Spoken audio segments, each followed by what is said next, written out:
Баршаңызға қайырлы күн. Мен бүгін сіздерге күздік салаттың жабылу әдісін көрсетемін. Ол қуырылмайды, қайнатылмайды, өте дәмді шығады және өте оңай жабу әдісі. Видеоны ол үшін соңына дейін қарап отырыңыздар. Енді бізге іске сәт деп қойыңыз. Алдымен бізге осындай огурцымыз, қиярымыз, сәбізіміз, болгар бұрышымыз, тәтті бұрыш, ащы бұрыш, чеснок барлығы керек. Видеода көрсетілген описание бөліміне қалдырып кетемін. Енді бізде осындай терка бар. Сәбізді осылай ұзынша етіп теркадан өткізіп аламыз. Егер дәл бұндай теркаңыз болмаса, майдалап қолмен турауға да болады. Енді міне капустамызды осылай оны да ұзынша етіп майдалап турап аламыз. Барлығын видеодағыдай жасаңыз. Мөлшерлерінің барлығын жазып кетемін. Өте дәмді шығады. Жақындарыңызға жасап беріңіздер. Қыстың күні палаумен және басқа да тағамдармен қосып жесеңіздер өте керемет болып шығады. Видеоны соңына дейін қараңыздар.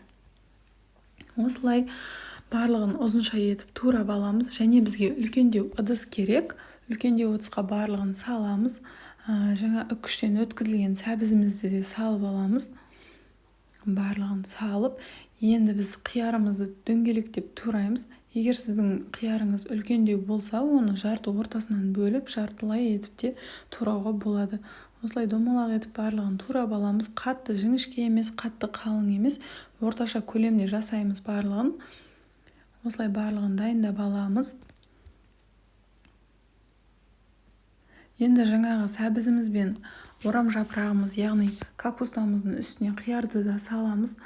Помидорымызды турап аламыз. Помидорды төртке бөліп, оны да орташа қалыңдықпен турап аламыз. Қатты қалың немесе қатты жұқа болып кетсе болмайды, езіліп кетуі мүмкін. Сондықтан осылай турап аламыз. Барлығын видеодағыдай жасаңыздар. Дайын болған помидорымызды ыдысымызға саламыз барлығын.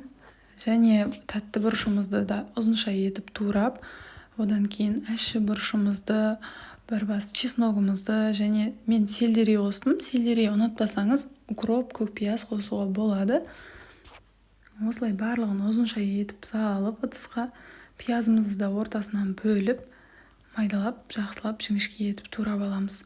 Сіздерге видео ұнап жатса, менің каналым пайдалы болып жатса, лайк, комментарий күтемін. Ал тіркелмеген болсаңыз, подписаться батырмасын басып, каналымның дамуына сізде үлесіңізді қосуыңызды сұраймын. Алдын ала рахмет.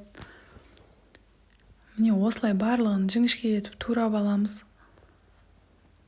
Ыдысқа салып, араластырамыз. Араластырмас бұрын дәміне қарай тұз саламыз. Мен 3 қасық толтырып салдым. Ал сіздердікі қалай болуы, ол өздеріңіз дәмін көріп, міндетті түрде жеп көріп салыңыздар.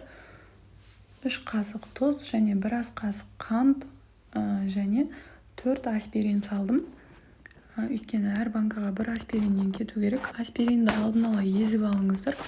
Себебі ерімей қалуы да мүмкін. Сондықтан ұнтақ етіп езіп алсаңыздар, тұзбен бірге араласып, барлығы жақсы араласып кетеді. Міне видеодағыдай осылай бәрін салып аламыз. Қасықты толтырып салыңыздар және үстіне ыстық майды құямыз. Сұйық май, яғни 1 пиаладай болады, оны газға ысытып аламыз. Және енді үстіне мінекей аспириндерді саламыз. Банка атылмауы үшін ол.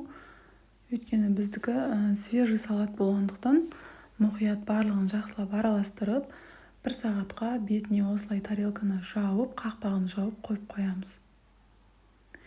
Оған дейін біз банкілерімізді булап аламыз. Мен сіздерге өте тиімді жолын көрсеткім келіп отыр. Осылай қайнап тұрған суды банкаларға құйып, бетін крышкалармен жауып қойсаңыздар, банкада, крышкада буланып, стерильденеді. Осылай жасап көрсеңіздер, ұтасыздар, уақыттан да ұтасыздар. Мінекей біздің салатымыз дайын болды. Жаңағыдан көлемі басылған, суы шыққан, өзінен сок шығады, өте әдемі болып. Мінекей видеода көріп тұрсаңыздар, осылай суы шығады. Енді буланып тұрған, дайын болып тұрған банкілерімізге салатымызды салып шығамыз. Қолмен саламыз және нығыздап сала береміз. Себебі банканың іші пустой болып қалуы мүмкін. Бос жері болып қалуы мүмкін. Сондықтан осылай видеодағыдай нығыздап салып шығамыз.